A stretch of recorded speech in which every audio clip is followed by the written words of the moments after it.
여러분, 특별히 문제가 없는데 잇몸이 계속 붓고 아프거나 얼굴에 뭔가 붓거나 뾰루지가 올라오거나 감기가 잘 안 낫거나 자가 면역 질환이 갑자기 생기거나 원인은 모르지만 어딘가 막 아픈 이런 것들이 만병의 근원인 만성염증 때문에 생기는데요. 제가 이런 만성염증을 가장 무서워하는데 이런 만성염증을 예방하기 위해서 먹고 있는 영양제가 있거든요. 이런 것들을 먹고 있는데 140만 약사 유튜버가 실제 섭취하고 있는 만성염증을 예방하는 영양제는 무엇인지 알아보겠습니다. 약들약. 안녕하십니까, 약들약의 고약사입니다. 화이팅 먼저 외치고 시작하겠습니다.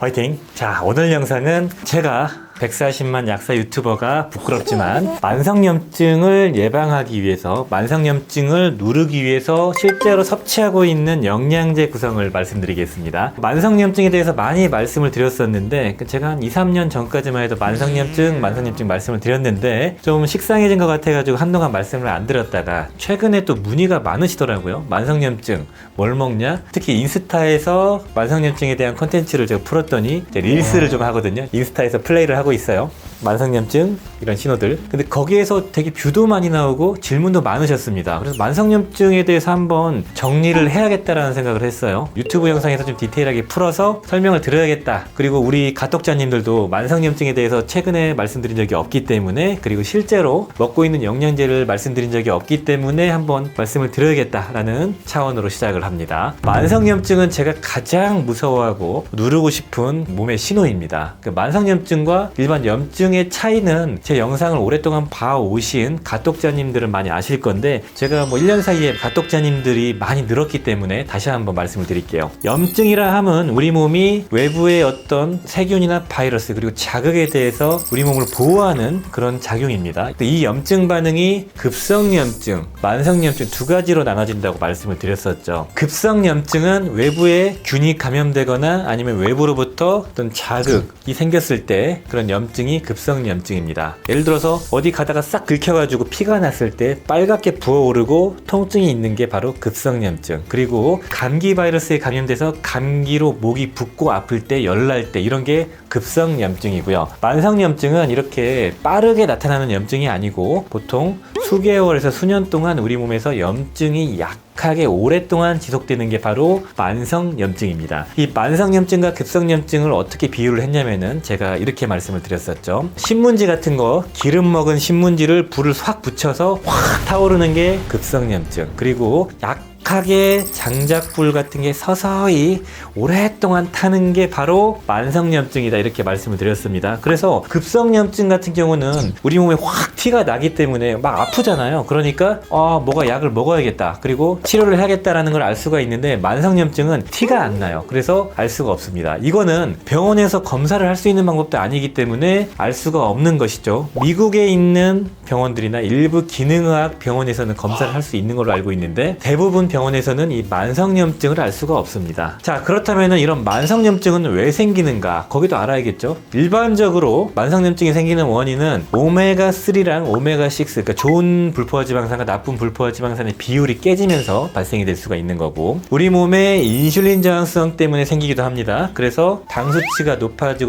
높아지면은 우리 몸이 염증 반응이 촉진되거든요. 그리고 스트레스를 많이 받아서 부신 쪽의 기능이 떨어지면서 코티졸이라는 호르몬이 나오는데, 호르몬이 좀 덜 나오게 됐을 때 그때도 염증 조절 능력이 떨어지기 때문에 만성염증이 생길 수가 있고요. 그리고 비만, 살이 많이 쪘을 때도 이런 지방세포에서 염증 물질이 많이 나온다고 말씀드렸죠. 이 지방세포, 이 비만세포 같은 경우는 보통 독소 같은 걸 머금는, 그러니까 저장해서 처리하는 역할을 하거든요. 그래서 염증 물질이 되게 많이 나옵니다. 그리고 최종 당화산물이 우리 몸에 쌓였을 때, 최종 당화산물은 단백질 같은 게 당이랑 엮여가지고 끈적끈적하게 된 상태, 이게 바로 최종 당화산물이고 혈관에 쌓인다고 했죠. 혈관이나 혈액을 떠돌면서 쌓이면서 염증 수치를 높입니다. 이런 게. 그래서 이런 최종 당화산물도 만성염증의 원인이 되는 거고, 외부 독소들, 중금속이나 환경호르몬 같은 게 들어와서도 염증 수치를 높입니다. 이런 복합적인 원인들로 잘못된 어떤 생활 습관들이나 외부 독소들, 그런 것 때문에 우리 몸에 염증 수치가 높아질 수가 있다는 거죠. 자, 그렇다면 만성염증이 발생하면은 우리 몸이 어떻게 될까요? 될까요? 우리 몸이 약하게나마 염증 수치가 높아지니까 염증으로 인한 우리 몸의 면역 반응이 촉진됩니다. 염증이 생기면 보통 통증이 생기고 붓기가 생기고 면역계가 문제가 생기거든요. 그런 것들이 계속 반복되는 거죠. 그래서 처음에는 괜찮은데 이게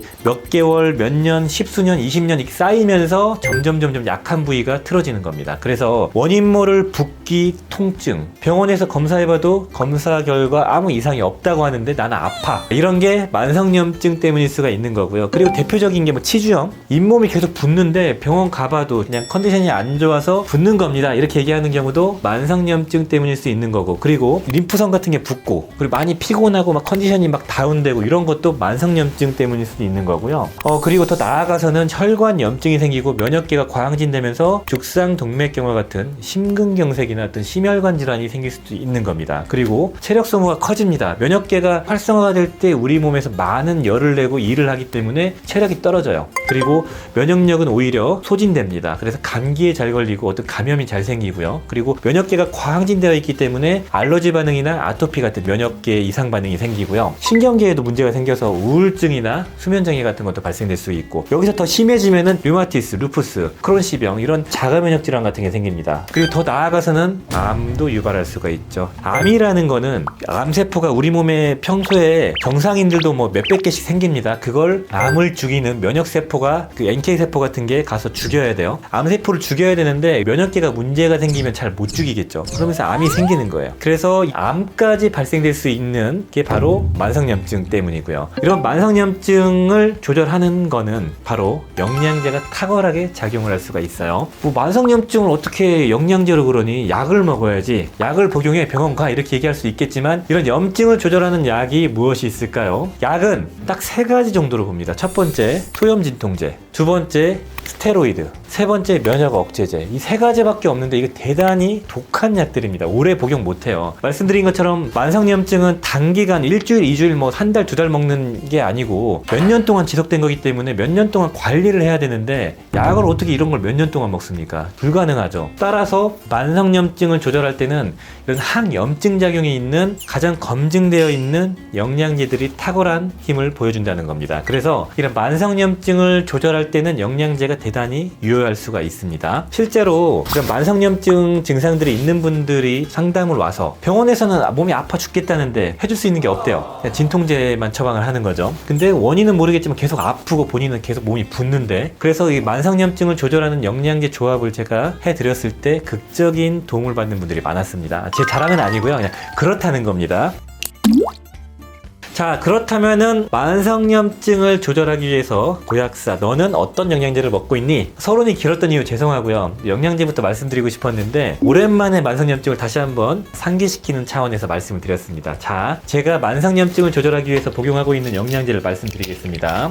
기본적인 조합 오마비를 먹고 있습니다. 이 오마비, 일단 오메가3 같은 경우는 가장 강력하고 검증되어 있는 항염증 성분입니다. 이 항염증 성분 중에서 가장 유효하고 오래 먹었을 때 부작용은 없고 여러 가지 이점이 많은 게 바로 이런 오메가3라는 거죠. 오메가3는 무조건 1순위로 드셔야 됩니다. 중성지방 수치 낮추는 게 중요한 게 아니에요. 우리 몸의 염증을 조절하기 위해서 먹는 겁니다. 가장 중요한 포인트. 특히 이런 오메가3는 EPA, DHA 합이 1000ml 정도로 세팅해가지고 하루에 보통 저는 하나에서 한 2알 정도, 많이 먹으면 3알까지 먹지만 보통 한두 알 정도를 꾸준히 먹습니다. 그런데 어딘가 아플 때, 그럴 땐 용량을 늘려야겠죠. 그리고 두 번째로 이런 마그네슘. 이런 마그네슘은 만성적인 염증이 우리 몸의 스트레스, 현대인들의 스트레스 때문에 발생될 수 있기 때문에 스트레스를 조절하고 피로를 개선시키기 위해서 마그네슘을 먹는 겁니다. 그뿐만 아니고 이런 오메가3와 더불어서 마그네슘은 우리 몸의 성인병을 예방하고, 특히 제가 가장 싫어하는 인슐린 저항성을 개선시키는, 성인병 중에 당뇨를 예방하는데, 그리고 심장을 보호하는데, 그리고 혈관을 이완시켜주는데, 혈압을 낮추는데 어느 정도 검증되어 있는 게 마그네슘이기 때문에 마그네슘을 드셔야 됩니다. 그리고 비타민 B군 같은 경우는 왜 먹냐? 비타민 B군은 피곤함 개선, 스트레스 개선, 이런 쪽으로 우리가 활용을 하는 거죠. 직접적인 만성염증을 조절하지는 않지만 피곤함이 좀 줄어들고 스트레스가 좀 줄어들어야지 염증이 조절될 수 있다고 저는 믿고 있기 때문에 실제로 그게 도움이 됩니다. 특히 30, 40대 분들, 20대 후반, 30대 본격적으로 업무를 보시고 일을 하시는 분들에게 이런 비타민 B군은 기본적으로 세팅해줘야 돼서 가장 기본은 오마비부터 드시는 게 가장 중요합니다. 그리고 두 번째 번째 그룹군으로 여기에다가 이제 직접적인 항염증이 있는, 물론 이제 오메가3가 가장 검증된 항염증 성분이고 이거 외에 염증을 조절해주는 가장 중요한 성분들을 구성했는데요. 항산화 성분들이 염증을 조절합니다. 만성염증을 유발하는 외부 물질 중에서 ROS, 활성산소가 염증을 유발하거든요. 그리고 보통 식물성 항산화 성분, 폴리페놀 같은 경우는 기본적으로 대부분 다 우리 몸에 직접적인 염증을 조절해주는 능력이 있습니다. 콕스2를 염증 효소를 조절하고 NF-kappaB 같은 염증 유발하는 전사 단백질 같은 걸 조절하고 그런 식으로 해서 염증을 조절하거든요. 제가 먹고 있는 걸 말씀드리자면은 이거는 MSM 플러스 비타민 C가 들어가 있는 제품이고요. 광고 아닙니다. 여기 있는 것 중에 광고 아니고요. 제 제품이 들어가 있는데 전혀 안 보여드리려고 다 가렸죠. 제가 아는 지인 약사님께서 만든 제품인데 그 MSM이 2000ml에 비타민 C가 1000ml 들어가 있는데 한 방에 고용량을 먹을 수 있어서 제가 하루에 한 포씩 먹고 있고요. MSM 자체가 항염증 소염 작용이 있습니다. 안전하게 항산화 작용도 보여주면서 항염증 작용을 보여주는 거고, 비타민 C는 잘 아시는 것처럼 항산화 성분이니까 먹어야 되는 거고, 이렇게 MSM을 먹고 있고요. 두 번째는 이것도 광고 아니고요. 글루타치온을 먹고 있습니다. 이거는 일땡제약의 글루타치온인데 글루타치온 250ml가 들어가 있고 콜라겐이 들어가 있어요. 그냥 맛있어서 먹고 있고요. 맛있어요. 글루타치온을 왜 먹어야 되냐? 첫 번째, 우리 몸에서 가장 중요한 항산화 성분이다. 이건 아시죠? 두 번째, 우리 몸의 외부 독소, 중금속이나 이런 환경 호르몬 같은 걸 해독해주는 성분입니다. 간에서 해독을 하는데 글루타치온이 붙어서 배출시켜주는 역할을 합니다. 세 번째, 직접적인 항염증 작용도 있어요. 이 세 가지 목적, 항산화, 항염증, 해독해주는 그런 목적으로 글루타치온을 섭취하고 있습니다. 글루타치온을 하루에 이거 한 포 먹고 있는데 250ml면 유지 용량 정도는 된다고 보고 있기 때문에 한 포 먹고 있고요. 그리고 이제 세 번째로는 피크노제놀을 먹고 있습니다. 이거 60ml짜리인데 피크노제놀 같은 경우도 식물성 항산화 성분 중에서 가장 강력하다고 검증되어 있는 성분이라고 말씀드렸죠. 프랑스 소나무 껍질에서 추출한 항산화 성분, 직접적인 항염증, 항산화, 그리고 혈관 건강에도 좋고 강력한 항산화 성분과 항염증 성분이 있는 식물성 제품을 먹고 있습니다. 마지막으로 손 리서땡의 레스베라셀이라는 제품인데 이 제품은 뭐 항상 말씀드렸죠. 니코티나미드 리보사이드, 그 다음에 퀘르세틴 파이토솜, 트랜스 레스베라트롤, 그 다음에 베타인이 들어가 있죠. 요거는 퀘르세틴과 레스베라트롤은 식물성 폴리페놀류, 그러니까 식물성 항산화 성분이고요. 니코티나미드 리보사이드 같은 경우는 우리 몸의 항산화 성분 중에 가장 많이 활용되고 있는 NAD 수치를 높여주고요. 그리고 베타인 같은 경우는 우리 몸의 메틸레이션을 도와주는 정상적인 호르몬 발현과 신경 대사 물질 발현 등을 도와주는 성분의 구성입니다. 그러니까 이거 대사를 도와주는 구성인데 강력한 항산화 포뮬레이션이기도 합니다. 그래서 식물성 항산화 성분으로는 피크노제놀, 퀘르세틴, 레스베라트롤 이렇게 세 가지의 식물성 항산화 성분을 집중적으로 고용량을 먹고 있고, 합성 성분이긴 하지만 MSM, 비타민 C, 글루타치온 그렇게 총 5개의 항산화 성분을 집중적으로 섭취하고 있습니다. 그래서 우리가 알고 있어야 될 점, 오메가3와 이런 강력한 항산화 성분들이 배합이 됐을 때 우리 몸의 만성염증을 조절할 수가 있다. 이걸 좀 알고 계시면 좋을 것 같습니다. 만성염증을 조절하기 위해서는 앞서 말씀드린 것처럼 원인을 제거하는 노력도 필요합니다. 좋은 걸 먹고 체중을 조절하고 운동하고 그리고 스트레스 덜 받고 중금속이나 환경 호르몬 노출이 되지 않도록 일회용 용품을 사용을 줄이는 그런 노력이 필요하겠지만, 그런 걸 하면서 이런 영양제를 섭취하시면 훨씬 더 강력한 효과를 보여줄 수 있기 때문에 저는 이렇게 먹고 있습니다. 이 중에서 가장 중요한 만성염증을 조절하는 성분이 뭐냐라고 했을 때 저는 오메가3를 말씀드리겠습니다. 이거 어떻게 다 먹니? 라고 하신 분들은 오메가3 하나라도 드시면 됩니다. 좋은 제품을 선정해서 드시면 되고요. 이 조합들이 단순히 만성염증을 조절하기 위해서만 먹는 건 아니고 결국에는 피로 개선, 성인병 예방, 그리고 혈관 건강, 더 나아가서는 만성염증을 조절하는 그런 조합이 되겠습니다. 자, 오늘 영상은 만성염증을 조절하는 영양제, 제가 실제 먹고 있는 조합을 말씀을 드렸습니다. 오늘 영상이 도움이 되셨으면 좋아요, 구독 부탁드리겠습니다. 감사합니다. 빠이염.